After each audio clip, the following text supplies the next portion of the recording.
So imagine this for a moment. You're sitting across from a friend at a coffee shop, and suddenly they lean over with their lattes and they look left, they look right, and their voice just drops to this dramatic whisper. Then they tell you that they have it, the billion-dollar idea, the secret to early retirement.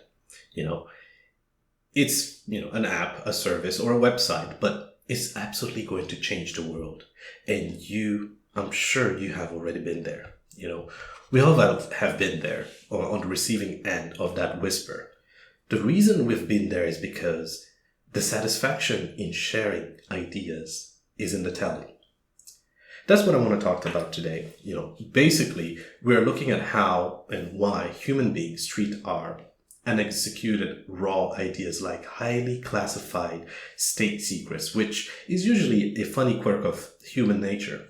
I really want to unpack what happens with the technology we use, specifically AI, when it starts to completely hijacking this ancient social ritual for us. Because we rarely stop to analyze the actual mechanics of why we hoard our ideas, like this isn't just about business strategy or the history of tech.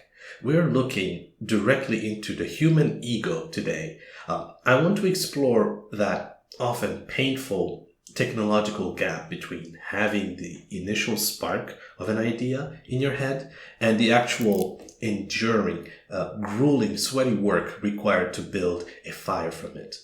That gap is where all the drama happens, basically. So let's go back to the early 2000s, the Wild West. The dot-com bubble had just burst, wiping out a whole lot of speculative money, but the internet itself was still this untamed frontier. People were still figuring out what it was. At the time, I was in college, taking a JavaScript class, and my group project was to build a website. We were 4 students, and we decided to create a website for a completely fake restaurant called the Coral Reef, which, if you remember the internet of the early 2000s, that wasn't really a small effort.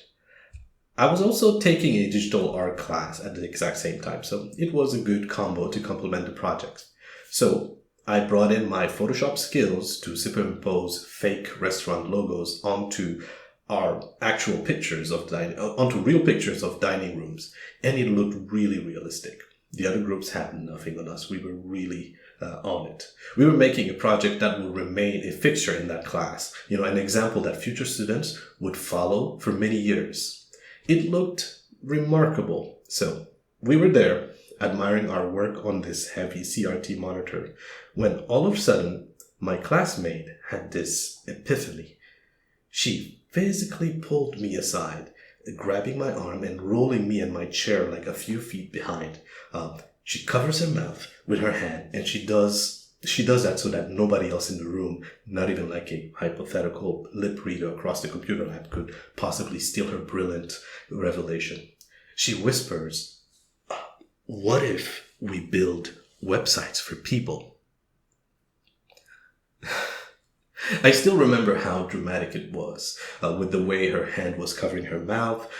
She was dramatic, but you have to put yourself in her shoes. Right after the market crash, the concept of ordinary people easily spinning up an online business was still relatively fresh. It wasn't like today where everyone has a side hustle. To her, in that exact moment, this wasn't just a casual passing thought. She felt a massive spike of dopamine. She felt like she had just stumbled onto the secret formula for generating gold, like she had hacked the system. As for me, internally, I was just nodding along because, well, I had a secret.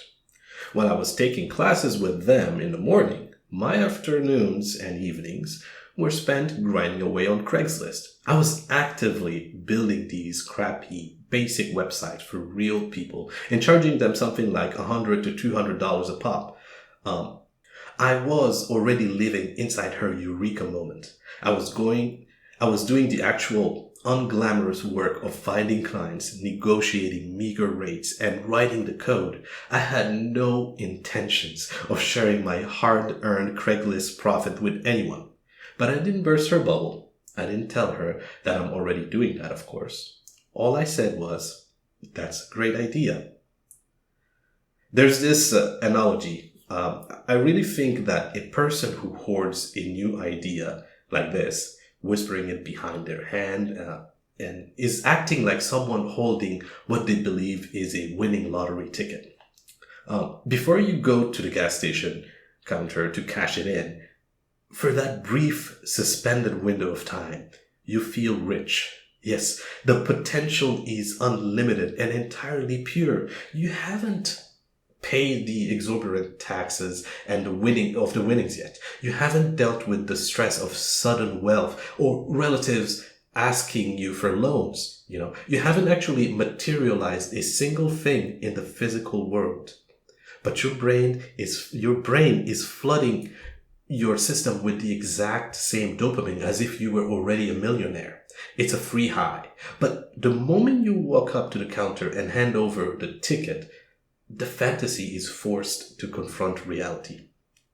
So the question becomes, was my classmate in the computer lab actually being naive about business? Or was she completely caught up with the pure, intoxicating thrill of the eureka moment? So in the abstract, an idea is flawless. A theoretical business has no server crashes. It has no irate customers who complain, no marketing budget, and definitely no cash flow problems.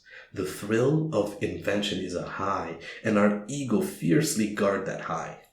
When she covered her mouth, she wasn't actually protecting the business model from being stolen by competitors, because there was no business model yet. She was protecting the pristine, untouched perfection of her fantasy from the messy reality the physical world offers. Because the second you actually try to build the website business, you realize how agonizingly hard it is to convince strangers on Craigslist to hand over $200. That friction of reality destroys the fantasy. As people move from college into the professional world, you become a magnet for what we might call some days ideas. Whenever you are at a party, a dinner, or, a family gathering, someone eventually corners you to pitch you an app or a website, some vague technological concept that barely hangs together. And if you are listening to this, you've likely witnessed this dynamic from one side or the other. As an engineer, the natural instinct is to problem solve, because that's what engineers do. They build things. So you try to dissect these party pitches. You start asking about the nitty-gritty details, trying to scrutinize the actual mechanics of how this app would require users, how they will generate revenue, which seems like, a helpful thing to do. But instead of the person being grateful for these free technical consulting, it almost always ends in hostility. The person pitching gets incredibly defensive. They start throwing out lines like, you just don't get the vision, or you probably don't have the technical experience to build something this advanced. It's fascinating, really, because the moment you apply the slightest bit of stress testing to their lottery ticket, you lose them. You are no longer just debating the business model. No, they make it personal. They attack your professional competence. The friction threatens that dopamine high, so the ego lashes out. It protects the fantasy, and this behavior is deeply ingrained even at the absolute highest level of technical industry. For example, take Y Combinator Startup School. Y Combinator was probably the most prestigious startup accelerator on the planet. This is a proving ground where the serious people go to build serious billion-dollar companies. It is entirely focused on execution, rapid iteration, writing code, and talking to actual customers. There is no room for fluff. But in one of those classes I was in from like a decade ago, there was a team with two co-founders. One was a developer, the person who actually stayed up maybe until 3 a.m. writing the code, doing the heavy lifting. And the other guy who labeled himself the idea guy, In every single advisory meeting, the idea guy would pitch brand new, completely unrelated concept that had absolutely no connection to the startup they were actively supposed to be building and funding. It's like he had a compulsion to generate new fantasies rather than deal with the reality of the current project. When the Y Combinator instructor finally pulled this guy aside and tried to steer him towards something useful, suggesting that since his partner is coding, maybe he should be the salesman, go out and get actual customers. This guy just flatly refused. He stated on the record, "My talent is in coming up with ideas," okay? This is the ultimate safe harbor for a fragile ego. If your entire professional identity is wrapped up purely in generating concept, you never have to risk public failure. You never have to launch a product that launches to crickets. You never have to deal with high churn rate. You just get to live perpetually in the high status, high dopamine phase of being a visionary. Okay. Maybe I'm getting a little bit too deep into that. I don't want you to think that I'm standing here as the high authority over good ideas versus bad ideas. Let's pause and go back to that party. The one where someone learns you're a software engineer and tries to pitch you an idea. Let's look at this from the other person's perspective for a second. Was it actually a mistake for a developer to interrogate those ideas at parties?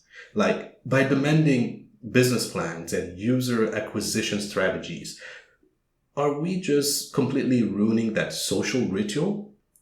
If we're being honest, maybe the person at the party wasn't asking for a technical teardown at all. Maybe they were just asking for a high five. They just want someone to know. They just wanted someone to look at them and say, "Wow, your brain works in such an interesting way." That is the core of this psychology I'm presenting here. When someone corners you at a party to pitch a someday idea, they are rarely pitching a viable commercial enterprise. They are placing a bid for social validation. They just want to sound smart, okay? For the vast majority of people, the satisfaction isn't in the building of ideas. The satisfaction is entirely in the telling. They want the dopamine hit for being perceived as a creator without the friction of creating.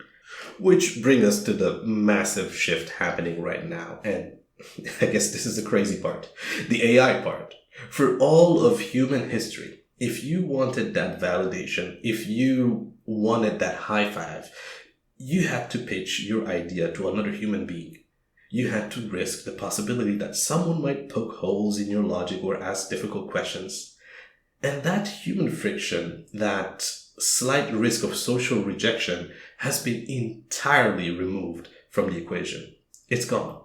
People who used to get cornered at parties with these pitches are finding that the phone isn't just ringing anymore. For example, now that I have decades of experience, I even have some failed startups under my belt, some hard-learned wisdoms, I'm in a position to help. I can even patiently listen to a pitch without ripping it apart.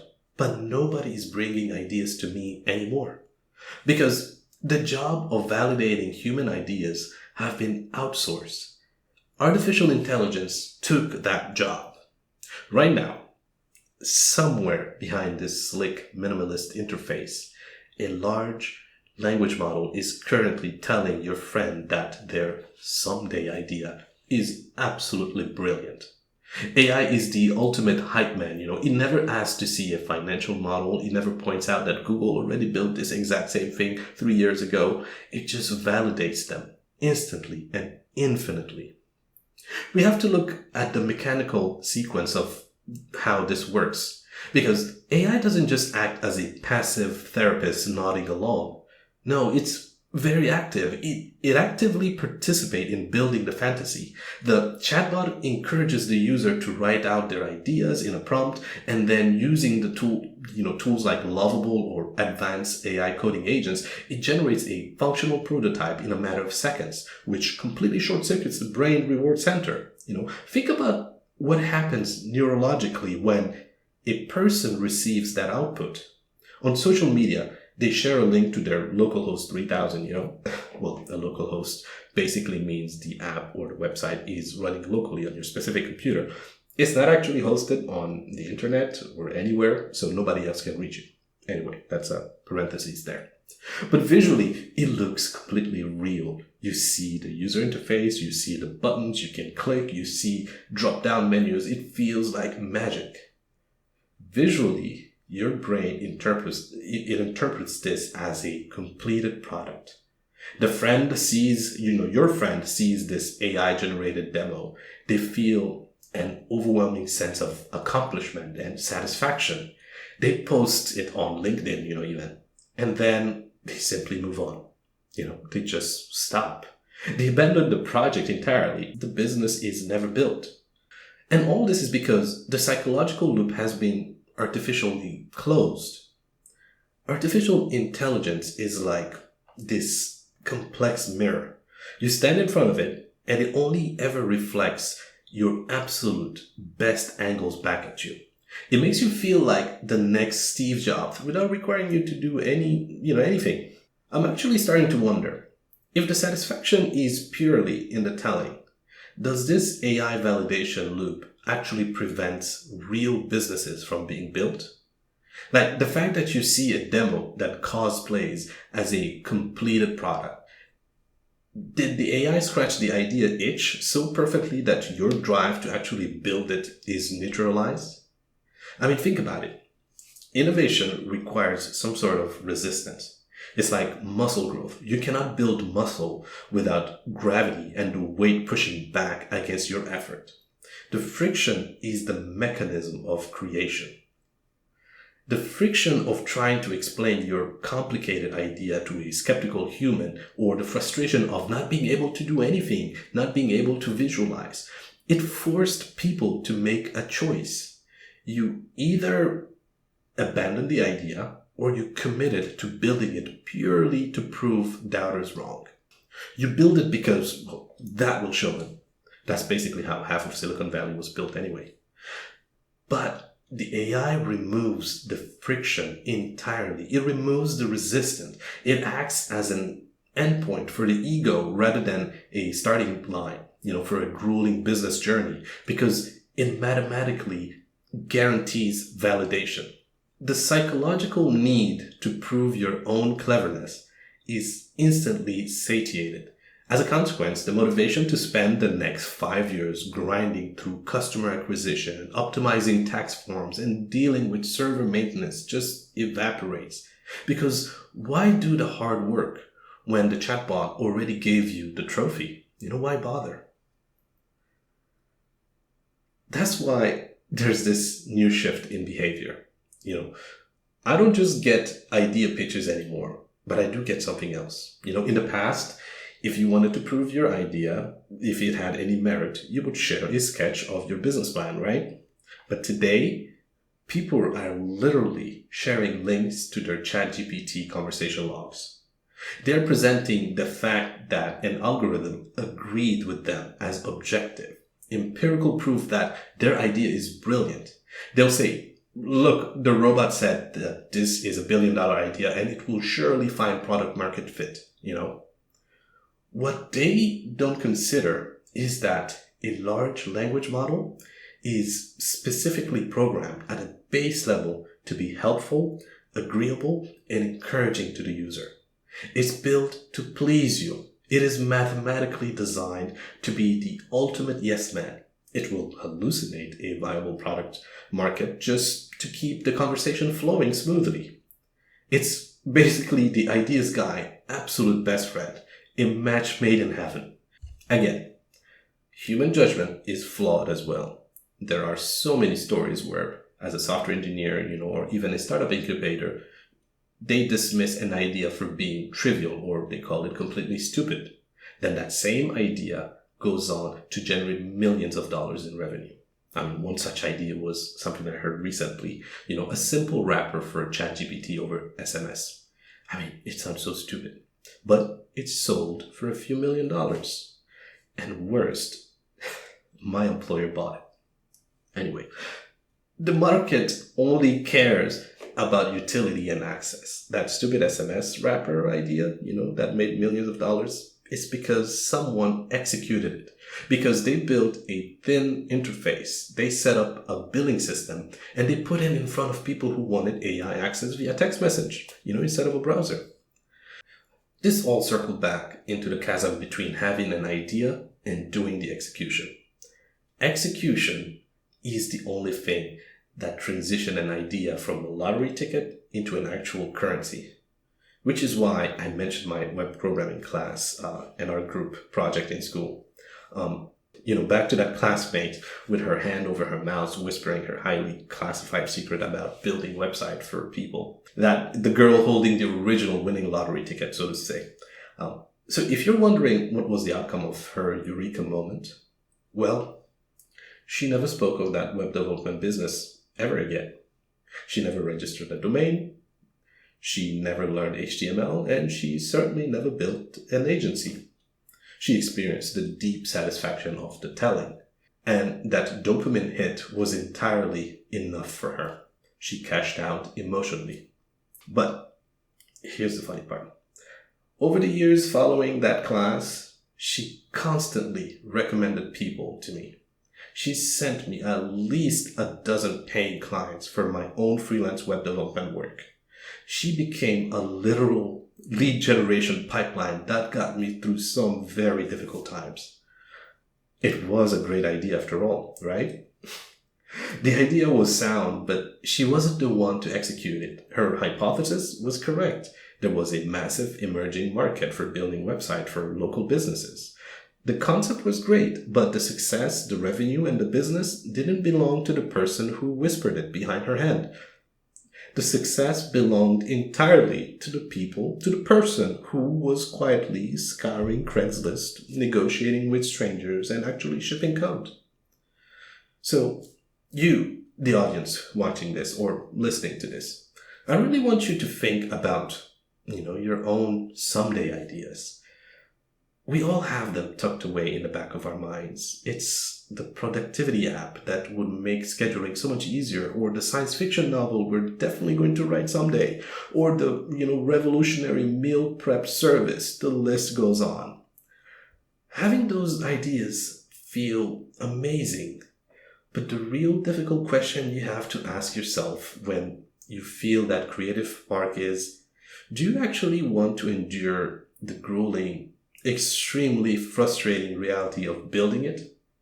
Or do you just want the satisfaction of telling someone at a dinner party about it? I mean, both are entirely valid human experiences, but only one of them actually builds a business. And as we navigate this incredibly strange new landscape of artificial intelligence, we have to be extremely aware of how we are using these tools. Are we using AI coding assistants to actually accelerate our execution and push through the friction of reality? Or are we just using it to safely stroke our egos in a private sandbox, feeling like visionaries without ever having to risk public failure? Well, the choice is yours. Thank you for watching, and I'll see you next time.